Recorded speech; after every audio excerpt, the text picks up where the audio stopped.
What's up, Eagles Nation? What's going on, NFL world? How you doing, Division Rivals? This is Steven Hyder with Gate City Sports Channel, the sports channel where the cerebral NFL fan comes for about 10 minutes of daily content.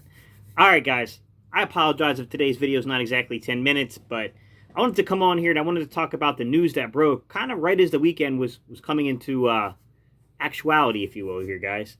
Jason Kelce will be back, man. He basically has restructured his deal in a way that gives him the guarantee of a 1 year 2021 kind of contract here. But it's I wanted to wait to make this video, guys. I know that I'm late to the news cycle, but I wanted to provide information, not just that he signed. Like, you guys can go look at Google and find that out. I wanted to provide information about what he did to come back to the Eagles, right? Because we know the Eagles are up against the cap right now. And a lot of people might be like, man, like, why would they do this with Jason Kelce? Like, why would they bring him back? I mean, the money, it looks like he's getting a pay raise and all these things. He's not really getting a pay raise per se. But yes, there's an element of this to where he's getting $9 million of guaranteed money with the potentially $12 million earnings here. So let me get into how this stuff works, guys. So Jason Kelce, he agrees to basically rework the deal in a way that he's going to basically shift part of that like $5.5 million base salary he had.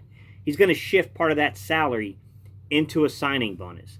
So when you hear something that is like, when you hear something that's said like, oh, like there's a $9 million worth of money that's guaranteed at signing, right?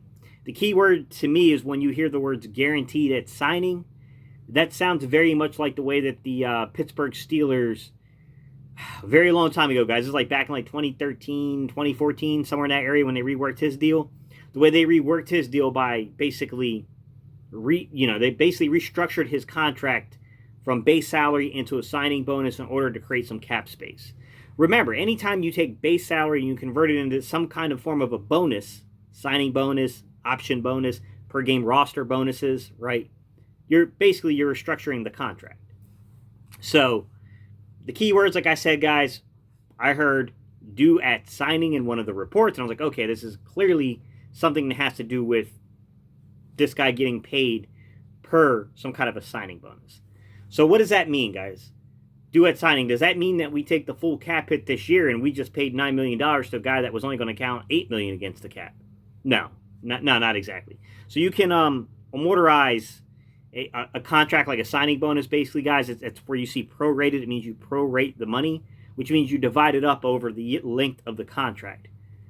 Because Jason Kelce had like 3 years left on his contract, so he had like 3 years of dummy years that were kind of left on this contract, it's pretty easy to then prorate a signing bonus over those 3 years. Now, what's the downside? Some of you guys are going to hate what I'm about to tell you about the downside to this. The downside to this is that eventually you will have to part ways, and because you did take this money and shift it into a signing bonus, and then guaranteed it, do it signing, you guaranteed a portion of it at least. Like, you're gonna have to pay that eventually, right? Like, when you let him go the following year or the year prior to that year, whenever it happens, like, I'm gonna guess he's probably coming back for a 1 year kind of farewell tour. You got to pay the money. You have to pay that money eventually, right? It's gonna come due. So basically, made some wiggle room. We made some cap room for 2021, guys. This is definitely going to help us get, keep heading down towards that zero mark and then into the positive. On the negative side of things, though, guys, like, you're delaying this to another rainy day, right? I mean, it's eventually going to come due. You are going to have to eventually pay Jason Kelce. Now, would I have kept Jason Kelce around, or would I would have just moved on? That's a tough question to answer, guys, because here's the thing. You have to understand how important a veteran center who can actually call line shifts, how important that is when you're trying to analyze a young quarterback, okay? If you got a young quarterback like Jalen Hurts, you don't want this guy out there trying to diagnose what the defense is doing and then have to not only worry about his progressions and his read and, potentially audibling between run and pass and things like that. You want him to be focused on those things. You don't need him to be focused on the line shift on top of it all, especially as a guy that's only got 4-game sample size at the NFL. So bringing a guy back like Jason Kelce to read and see what's going on, it's a big deal. And I'll give you an example of this. If you go back and you look at something like the Arizona game, right? The first third down conversion where Jalen Hurts got called for that intentional grounding. Guys, that's a tricky play for a young quarterback. This is why a guy like Jason Kelce becomes vitally important for a young offense and for an evaluation of a young player. Because what you have here, that's what they call a double. It's called a double-edged blitz, guys. This is a way of containing a mobile quarterback, right? You're blitzing on both outside edges. You're bringing players in order to stop this quarterback from using his legs to pick up a first down, to do those type of things. You get a young quarterback that sees, he starts seeing that safety rock a little bit and come down into the box. He sees like that they're stacked on one side, not knowing that one of those guys is going to run out and take the running back there. You get a young quarterback that can be easily fooled by that disguise and that look, and then he calls a line shift. Even though I think that this particular play was not the fault of Jason Kelce or Jalen Hurts. I mean, the intentional grounding, yes, you can't do that. But I don't think that necessarily the recognition was his fault because, in my opinion, Matt Pryor completely messed up the flow of the offense, and he panicked and went over with Kelce's side and started trying to help Kelce on the nose when everything was fine if he just stayed pat and then kept the 6-on-6 blocking scheme that was there.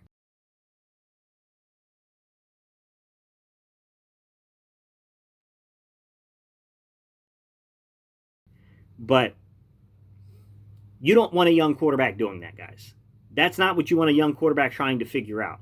You just want to analyze this guy's ability to read coverages, get the ball out of his hands, understand the reads and the progressions. You want to see that type of thing, right?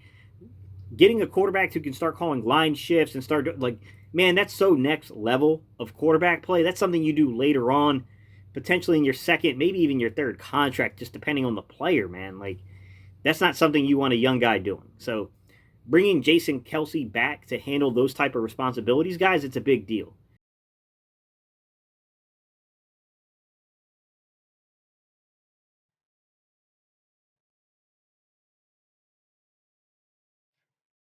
Now, do I know for a fact that a guy like Isaac Suamalu or Nate Herbig or these guys can't potentially do that job?